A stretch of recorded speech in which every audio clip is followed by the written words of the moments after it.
લાંબા સમય પછી આજે ચૈત્રી પૂનમે માનવ મહેરામણ જોવા મળ્યો હતો।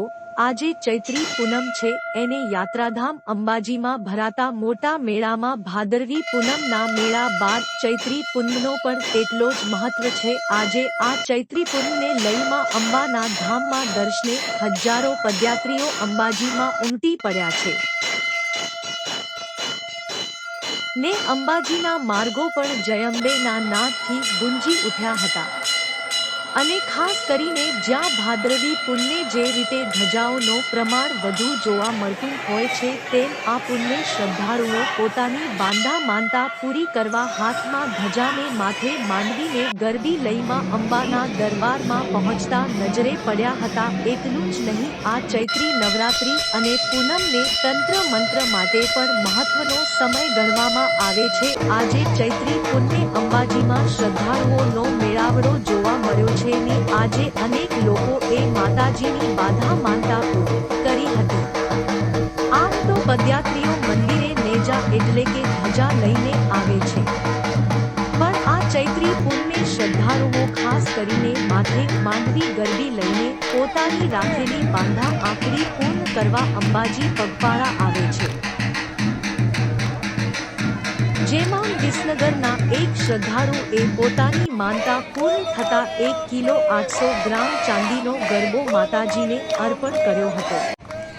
એટલે જ આ ચૈત્રી પૂનમને હવે લોકો બાધાની પૂનમ તરીકે પણ ઓળખતા હોવાનું જયશીલભાઈ ઠાકર ભટ્ટજી મહારાજ મંદિર ટ્રસ્ટ અંબાજીએ જણાવ્યું હતું।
શ્રી અંબે માત કી જય.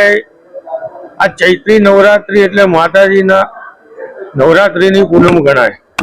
આ પૂનમે માતાજીના ભાવિક ભક્તો બાધા હોય, કોઈ માનતા માની હોય અથવા તો કોઈ તકલીફ હોય, એના હિસાબે માતાજીને આજીજી કરવા અને વિનંતી કરવા માટે લોકો ચાલતા અને માતાજીને પગપાળા સંગ લઈને ધજા ચડાવવા માટે અને ફૂલોના ગરબા લઈને આવતા હોય છે, જે માતાજીને અતિ પ્રિય હોય છે. માટે આ પૂનમનું ખાસ મહત્વ છે. ચૈત્રી પૂનમનું બાધા જે લોકો રાખી હોય એ અત્યારે માતાજીના દર્શન પૂનમવાના કરી અને પૂર્ણ કરતા હોય છે.